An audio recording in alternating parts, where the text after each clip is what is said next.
Break के बाद स्वागत है आपका। ब्रेक से पहले हम बात कर रहे थे झारखंड में मंत्रिमंडल विस्तार को लेकर और संभावित नाम जो हैं उन पर नजर पूरे राज्य की बनी हुई है कि आखिर कौन कौन से वो सदस्य होंगे जिन्हें हेमंत सोरेन के साथ मंत्रिमंडल में जगह मिलेगी। तो सीधे रांची का रुख करते हैं, सहयोगी संतोष हमारे साथ जुड़ रहे हैं, उनसे जानते हैं कि हेमंत सोरेन के साथ कैबिनेट में बतौर सहयोगी कौन कौन लोग होंगे। इसका स्पष्ट खुलासा तो नहीं हो रहा है, लेकिन सियासी गलियारे में किन नामों की चर्चा जोर शोर से है। संतोष, देखिए, जिस तरह से हेमंत पार्ट 1 की शुरुआत हुई थी उसी तरह हेमंत पार्ट 2 की भी शुरुआत होगी।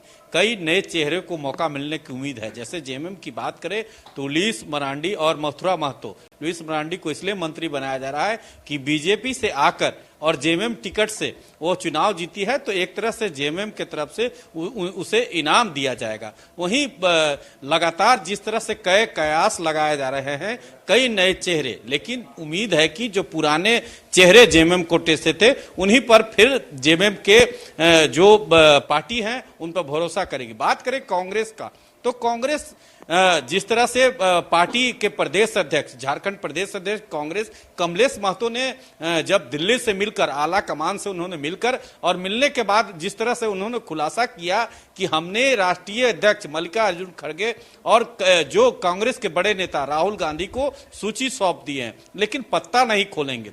16 विधायकों, जो कांग्रेस कोटे से 16 विधायक झारखंड 81 विधानसभा में 16 विधायक जीते हैं, उनकी सूची सौंप दिए हैं, लेकिन कौन कौन विधायक मंत्री बनेंगे इनका पत्ता नहीं खोलेंगे। ये जो उन्होंने बात में एक बात तो जरूर कहा कि जो कांग्रेस कोटे के मंत्री बने थे हेमंत पार्ट 2 या चंपई सोरेन के सरकार में, वही मंत्री विभाग मिलेगा। विभाग का बंटवारा कर लिए हैं, लेकिन नाम का बंटवारा नहीं किया है उन्होंने। तो एक सस्पेंस अभी भी, क्योंकि क्यों नहीं खोल रहे हैं, इसका कारण है कि चंपई सोरेन जब मंत्री बन रहे थे तो उस समय किस तरह से हाई वोल्टेज ड्रामा हुआ और हाई वोल्टेज दिल्ली से रांची तक दौड़ लगाया गया।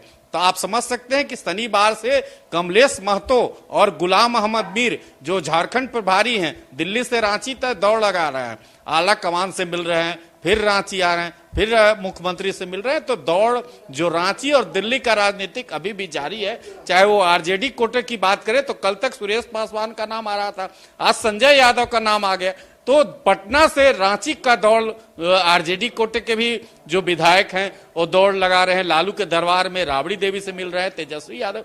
वही कांग्रेस कोटे की बात करें, 4 मंत्री बनेंगे, इसका स्पष्ट ने जो प्रदेश अध्यक्ष उन्होंने स्पष्ट कर दिया, लेकिन नाम नहीं खोलेंगे, लेकिन मंत्री जरूर बांट दिया कि कांग्रेस कोटे से जो मंत्री इसके पूर्ववर्ती सरकार में मंत्री विभाग को मिला था वही, लेकिन कौन बनेंगे, कौन महिला से कौन बनेंगे। लेकिन जो चर्चा है कि अनूप सिंह, जो जयमंगल सिंह है, बैरमो विधायक, दूसरी बार विधायक जीते हैं, तो उनको मंत्री बनाने की बात आ रही है। नया चेहरे की बात करें तो शिल्पी नेहा तिर्की, एक तो महिला कोटा हुआ और दूसरी आदिवासी चेहरा हो, तो एक दो नए चेहरे। वही हाल है इरफान अंसारी और दीपिका पांडे को बनाने की बात आ रही है, लेकिन प्रदीप यादव का नाम आगे चल रहा है, दीपिका पांडे का नाम भी चर्चा में है। लेकिन एक नया नाम आलमगीर के पत्नी, क्योंकि आलमगीर आलम जो भ्रष्टाचार के मामले में अभी फिलहाल जेल में है, वो पत्नी पाकुड़ से चुनाव जीत के आई है, तो उनको मंत्री बनाने का, इसलिए इरफान अंसारी का नाम कटने का उम्मीद है।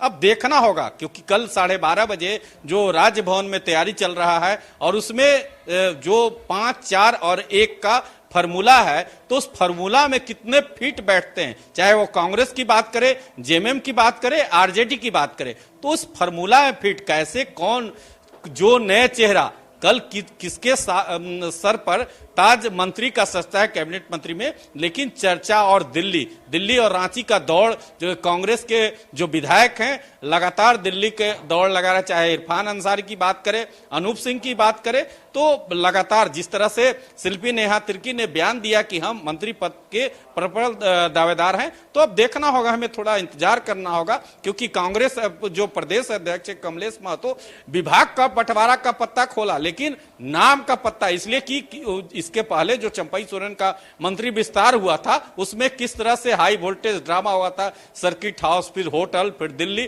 तो उस ड्रामा को पटाक्षेप न हो, ड्रामा फिर से न हो, इसको लेकर नाम का पटाक्षेप नहीं कर रहे हैं। और इसको लेकर जो आज कमलेश महतो ने बयान दिया, कहो जो दिल्ली से हमें सूची मिला है वो मुख्यमंत्री को सोचे, मुख्यमंत्री को सौंपने के बाद मुख्यमंत्री कल राजभवन को सूची सौंपेंगे, उसके बाद 12:30 बजे शपथ समारोह का टाइम रखा गया है। और जो झारखंड के गवर्नर हैं संतोष गंगवार, वो जो 11 मंत्री की बात, 10 मंत्री की बात आ रही है, उनके द्वारा शपथ दिलाया जाएगा। जी दीपक। संतोष, आरजेडी कोटे से क्या एक ही सदस्य होंगे या 2 सदस्यों को कैबिनेट में जगह मिल सकती है, क्या जानकारी मिल पा रही है? और क्या नाम फाइनल कर लिए गए हैं, क्योंकि वो फाइनल तो पटना में आरजेडी सुप्रीमो ही करेंगे ना? देखिए एक बात फिर आपको बता दें कि देखिए दोनों का दो ध्रुव है। एक आरजेडी का मुख्यालय पटना में है, लालू यादव के दरबार में हाजिरी लगाना है, तो 2 आदमी हाजिरी लगा रहे हैं। वो संजय यादव की बात करें और संजय पासवान की, एक गोड्डा के विधायक है, एक देवघर के विधायक है। तो दोनों पहले जब लालू से पहले संजय पासवान मिले और कशिश न्यूज से बात कर खास बातचीत में उन्होंने कहा कि अगर लालू के तरफ से या लालू यादव का आशीर्वाद हमें प्राप्त है, अगर जिम्मेवारी मिलती है तो हम बेवकूफी नहीं होगा।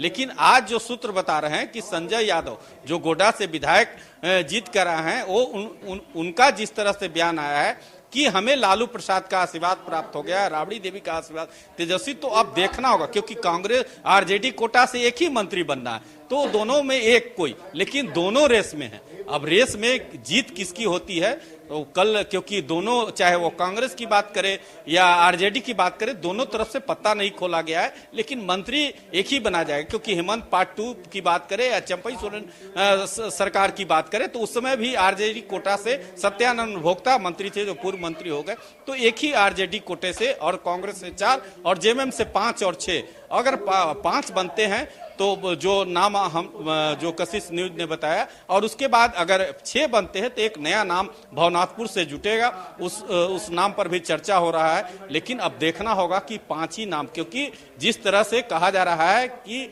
इस कैबिनेट में कल्पना सोरेन की भी एंट्री होगी, तो कहीं ना कहीं उसमें उन्हें भी कोई विभाग की मंत्री कैबिनेट में जगह मिल देखना सकता है। दिलचस्प है कि क्या होता है, और नामों का खुलासा क्यों नहीं किया जा रहा है, ये भी चर्चा का विषय है। नाम को लेकर जो दावेदार हैं वो अपने स्तर पे भी कुछ नहीं कह पा रहे हैं, तो नाम अभी पूरी तरह से गुप्त रखे जा रहे हैं। हालांकि नाम फाइनल कर लिए गए हैं।